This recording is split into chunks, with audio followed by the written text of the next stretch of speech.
The polished brass of the compass glinted, a beacon in the afternoon sun, as Elias Vance felt the sharp tug.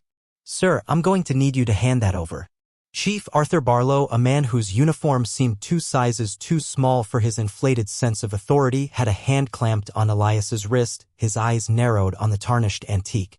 Around them, the manicured lawns of Harrington University buzzed with the pre-graduation ceremony chaos, students in caps and gowns, parents with cameras, a symphony of excited chatter that suddenly went silent in their immediate vicinity. Elias, a man whose hands had disarmed more IEDs than Barlow had issued parking tickets, remained utterly still. His gaze, steady and unflinching, met Barlow's. What no one in the sea of academia and ambition understood, not the chief, not the curious onlookers, was that this wasn't just a compass. It was a promise forged in the searing heat of a foreign desert, a debt paid in blood, and it was going to reach its destination, come hell or high water. Harrington University, a sprawling campus of ivy-covered brick and modern glass, was a world away from the dusty, sun-baked landscape Elias Vance had known. For 20 years, his life had been defined by the controlled chaos of explosive ordnance disposal, EOD. The methodical precision, the unwavering calm required to disarm devices designed to tear lives apart. Now, retired with a purple heart and a limp that only truly flared up on cold mornings, he found himself navigating a different kind of minefield, civilian bureaucracy. Today, however, was not about him. Today was about Sergeant Miles Finn. Miles, or Finn as everyone called him, had been Elias's partner, his brother, his shadow. Finn, with his infectious grin and a knack for finding humor in the bleakest situations, had been the heart of their EOD team. Elias, the quiet, analytical mind, was the fuse, Finn was the spark. They'd served 3 tours together, seen things that would haunt lesser men, and built a bond stronger than any alloy. The compass, cool and heavy in Elias's palm, was Finn's. A family heirloom passed down through generations of service members. Finn had carried it religiously, claiming it was the only thing that kept him pointed true when the world spun out of control. 2 years ago, on a desolate road outside Kandahar, it had done more than point true. An ambush. Dust and gunfire. The world had dissolved into a maelstrom of chaos. Elias remembered the searing pain in his leg, the metallic taste of fear, and then Finn's voice, calm amidst the storm, "Vance. To your left." Now. Finn had thrown himself in front of Elias, shielding him from a spray of shrapnel. Elias lived. Finn didn't. Before that final, fateful patrol, under a sky so thick with stars it felt like you could reach out and pluck them, Finn had pressed the compass into Elias's hand. If I don't make it back, Vance," Finn had said, his usual bravado softened by the night's quiet, "get this to Sarah. Tell her it always brought me home. And tell Lily, tell her daddy was a hero. Not the kind who runs into burning buildings, but the kind who knows how to find his way out of the dark." He clapped Elias on the shoulder. "And make sure she gets it at the ceremony. The one where they give out the big awards. No back alleys for Miles Finn, all right?" Elias had nodded, the weight of the compass already settling in his hand, a promise etched in the metal. No back alleys, Finn. Full honors. Now here he was. Today, Harrington University was hosting its annual Guardians of Tomorrow ceremony, honoring distinguished alumni and, this year, dedicating a new memorial to local fallen service members. Sergeant Miles Finn was on that list. Elias had secured a pass, arrived early, and was making his way through the bustling concourse towards the main auditorium where Finn's widow, Sarah, and their 8-year-old daughter, Lily, would be waiting. Lily, who had sent Finn crayon drawings of superheroes, would finally receive her father's compass. But then Chief Barlow, a man whose career highlight seemed to be his zero-tolerance policy for anything deviating from his meticulously crafted security plans.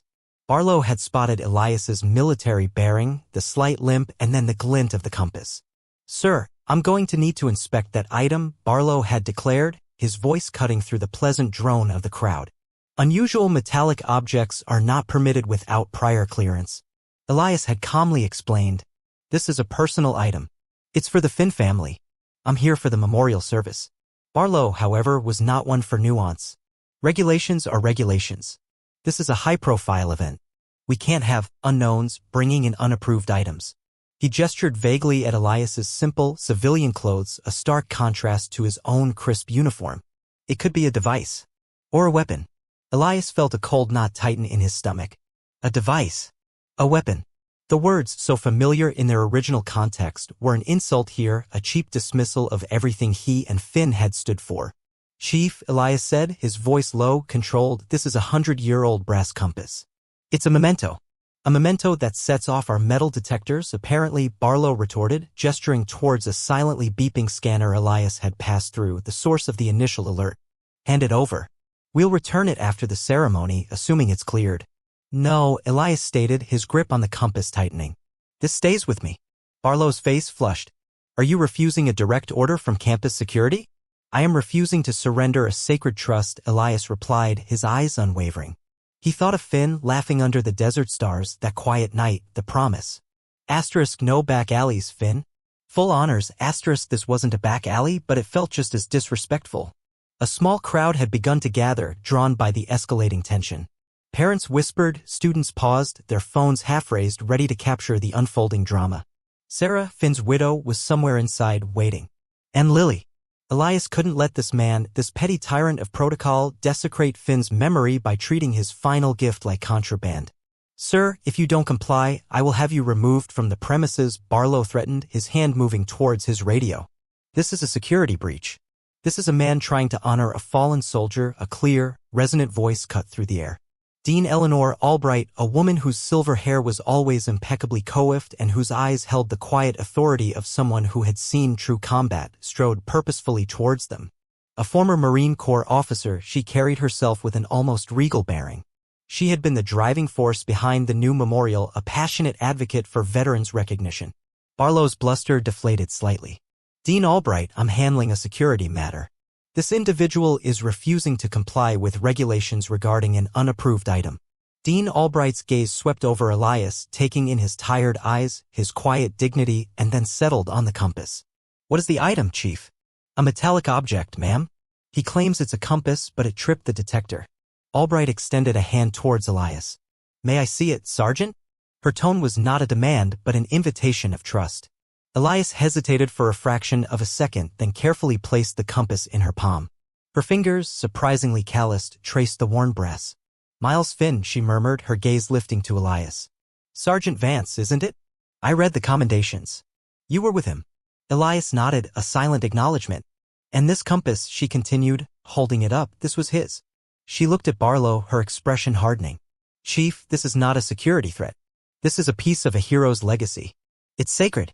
Barlow, visibly uncomfortable, stammered, but the protocol, Dean. The metal detector, sometimes, Chief, protocol needs to bend for principle, Albright stated, her voice carrying across the hushed crowd. She turned to the onlookers, her voice resonating with a quiet power. Ladies and gentlemen, we are gathered here today to honor those who have given everything for our freedom. Among them is Sergeant Miles Finn, a true American hero. And this man, Sergeant Elias Vance, risked his life alongside him and has come here today to fulfill a promise to his fallen brother. She held the compass aloft. This is Sergeant Finn's compass, a symbol of his unwavering direction, his commitment to bringing his team home. And it is a testament to the promises that bind our service members even beyond death. A ripple of understanding, then respect, spread through the crowd. Phones that had been poised to record a confrontation were now lowered, some hands moving to hearts. The businessman who'd been impatiently checking his watch now stood ramrod straight. A young woman, initially giggling with friends, wiped a tear from her eye. Dean Albright returned the compass to Elias. Sergeant Vance, please proceed. And may I ask you to join us on stage later? I believe it's only right that you present this to the Finn family yourself. Elias, for the first time, felt a flicker of emotion break through his stoic composure. A slight nod was all he could manage. As Elias, now escorted by a humbled Barlow under Albright's watchful eye, made his way towards the auditorium, the crowd parted, forming an impromptu honor guard. Their silence was more profound than any applause, a collective acknowledgement of sacrifice and duty. Inside the grand auditorium, Sarah Finn sat with Lily, her face etched with a quiet grief. When Elias walked onto the stage, the compass in his hand, a hush fell over the assembled guests. Dean Albright introduced him, her words painting a vivid picture of Finn's bravery and Elias's unwavering loyalty. Elias, rarely one for public speaking, found his voice steady as he addressed Sarah and Lily. Miles? Finn, he wasn't just a soldier. He was a brother. He saved my life. And he asked me to make sure this. Elias held up the compass, got to you, Sarah. He said it always brought him home. He knelt, bringing himself to Lily's eye level. And Lily, he said, his voice softening, he wanted you to know he was a hero.